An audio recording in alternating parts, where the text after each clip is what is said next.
My wife cheated on me with my brother and died after I divorced her.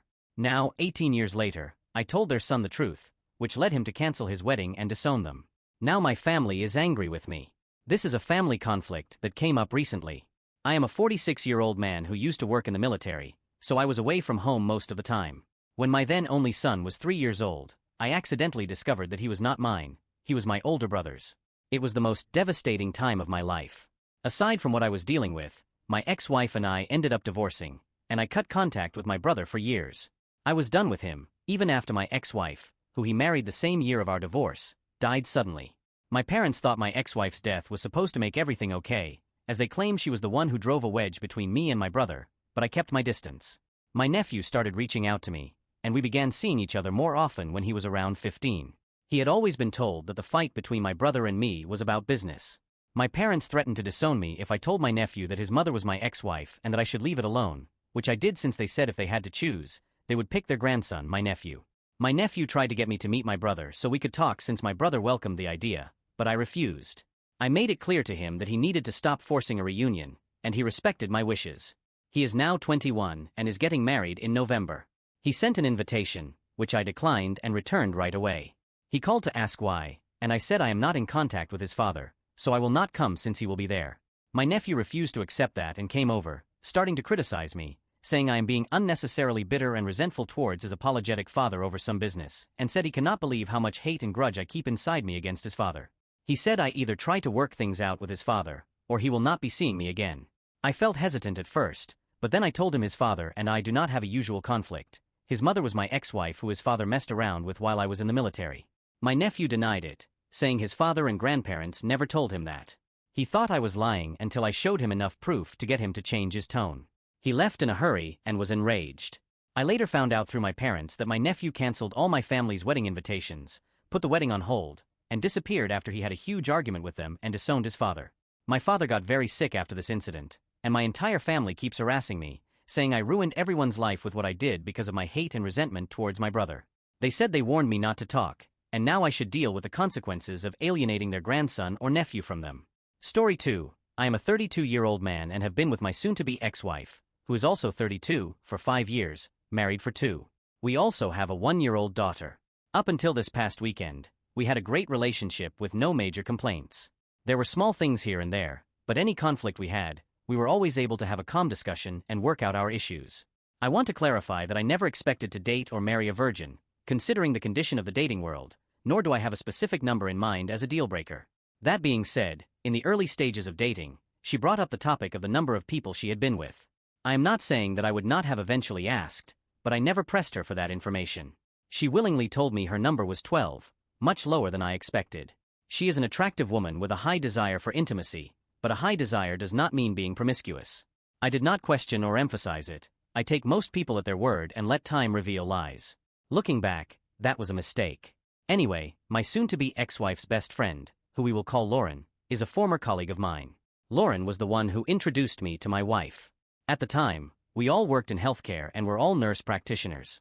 Currently, only my soon-to-be ex-wife has the same job title. Lauren recently hit a major milestone and landed her dream job, or more accurately put, Lauren saved up enough money to realistically go into business for herself in a field completely unrelated to healthcare. On Friday, we all went out for drinks to celebrate and support Lauren, along with a handful of other people. This part is very important. My soon-to-be ex-wife and I do not drink. We are not sober, but we both had a crazy drinking phase in college and have moved past alcohol. We are both educated health enthusiasts. We eat clean, work out regularly, and it is hard for us not to see what alcohol really is, which is poison. Friday would be the first time either of us even remotely got tipsy together, let alone drunk. It is not that we will not drink, it is just not appealing. We will drink on special occasions, but that is not a guarantee. Throughout the relationship, the handful of times we have had alcoholic drinks was separately and far in between. In this celebration we said, why not? And let the drinks flow. It became abundantly clear that our alcohol tolerance no longer exists. We were getting intoxicated, Lauren was getting intoxicated, and so was everyone else in the group, but it was a good time. We were not hurting anyone, and we were having fun. Lauren and my soon-to-be ex-wife started talking about their wild times in college. I forgot to mention that they met in college. I did not hear every single detail, as the conversation was between them, but I heard enough to know that their intimate encounters were consistent and not outliers.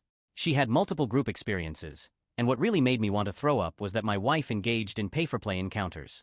Listening to their stories, the dots did not need to be connected to come to the conclusion that her number was way over 12. Obviously, I was in a bad mood, and I still am, but I continued to keep up appearances because I did not want to ruin Lauren's celebration. My thought process at the time was that I liked Lauren, her friends, and her boyfriend, and I would feel incredibly guilty for ruining their night. As I write this, I am not sure how I feel about Lauren. It is not her job to tell me these things about my wife, but she did introduce us, and she knew my false interpretation of my wife. They are best friends, so her loyalty would be with my soon-to-be ex-wife as opposed to me. But now that I think of it, I do not think I can continue being friends with her. I digress. As the night ended, and we were all going our separate ways, I used that opportunity to question my wife, not in a pressing manner but as a happy drunk inquiring. My wife was mentally out of it and loose-lipped, as she had been for most of the night. I brought up the stories but kept them at a surface level. After keeping the conversation light and fun, I asked her about her number as casually as possible, considering the context. I did not have to force it out of her, and to keep it short, she did not give or know the exact number, but she admitted the number was more than 100. When the Uber arrived, she passed out on the way home. I made sure she got home, settled her in, and then booked an Uber to my brother's house, which is only 30 minutes from us. My brother was babysitting our daughter for the night. He has one of those doors that does not require a physical key but a numeric passcode to unlock. Before showing up, I texted him, letting him know I would be crashing on his couch. I am welcomed almost any time, but the heads-up text was a safety precaution. It was late, and we are big on guns here in Texas. In the morning, fighting a massive hangover, I caught my brother up to speed. He had two things to say. The first is that she strategically lied and manipulated me to alter my perception of her in order to gain an outcome in her favor. This was a conclusion that I had come to on my own, just not as well laid out as he presented it. The second thing he said was something I had only partially thought of. He brought to my attention that if she is that calculated and manipulative, what else could she be lying about? Again, this thought had crossed my mind as well, which is why I no longer consider her trustworthy. But what he said next did not cross my mind. He highly encouraged me to get a DNA test for my daughter since my wife was willing to lie about fundamental concepts, and her word cannot be taken at face value. At that moment, I felt sicker, considering that thought and the amount of alcohol I had the night before. I literally threw up all over his floor. To speed up this story, I took my daughter home and confronted my wife. She confessed to lying about her number, apologized profuse what caused this meltdown for my wife. My daughter dyed her blonde highlights, which my wife had forced her to get purple. This did not even break any house rules as my wife and I had both told her she could do whatever she wanted with her hair as long as she did not stain too many towels. It has been weeks, and my daughter will not talk to her mother. My wife is still up to her antics, but now they are in overdrive. Every day she brings home some trendy clothing in pink or pastels and tries to give it to my daughter. My daughter is getting fed up and stays in her room all day and has confessed to me that she cannot wait for school to start back up in a few weeks so she can get out of the house and be with her friends again. I do not know what to do. I feel like I am stuck between a rock and a hard place. I do not want to side with anyone in this situation. I understand my wife wants a daughter she can relate to, and my daughter wants a mother who understands her. I do not know what I can or should do. I need help. I need advice. Update: it has been about a week since I last posted about how my wife was having a meltdown over how my daughter chose to dress. 2 nights after I posted, I sat my wife down and very bluntly asked her what exactly the problem was. She kept saying she just wanted a daughter who was similar to her, but after I kept asking, she broke down and admitted the real reason for her meltdowns. My wife feels that her daughter is the only way for her to have more family in the future. She is estranged from her siblings, her parents do not speak much to her, and all of her high school friends stopped talking to her after her pregnancy. She wants a family back, and she is hoping that her daughter will marry a nice boy and give her grandkids so she can have a family again. She said she never brought up having more kids with me because she figured I would be against the idea. I do not know how I feel about having more kids with my wife, but it certainly will not happen now. So my wife is in therapy to try and help her realize that she cannot just view my daughter as a way to create a family. She is doing well so far, but it is too soon to really tell. My daughter is also in therapy. She has been in therapy since she was a child for bullying issues, but now her therapist is trying to focus on the meltdown situation with her mother. My daughter actually seems relatively unaffected by this whole situation other than being a little annoyed, so I do not know if that is good or not. I took my daughter to a store for some back-to-school accessories and then took her out to eat, just the 2 of us. She is still excited to go back to school. She misses her friends and her clubs.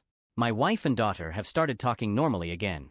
They had a long talk, which I was present for, where my wife apologized for being so pushy and extreme with her wishes. My daughter was receptive to this talk and seems to be back to her normal self. I am keeping an eye on both of them to be sure. My wife is doing her best to understand my daughter's interests. The last I know, the two of them were watching a slasher television show on a streaming service as a way to bond, and it appears to be working. There is no bad blood between the two. I know things are still new, and that things can change, but so far, everything seems to be smoothing over pretty well. Thank you for all the advice, both harsh and gentle, that I reviewed through my original posts. It definitely made me realize what could happen if I did not give both of them help and make them talk it out. Thank you for your support.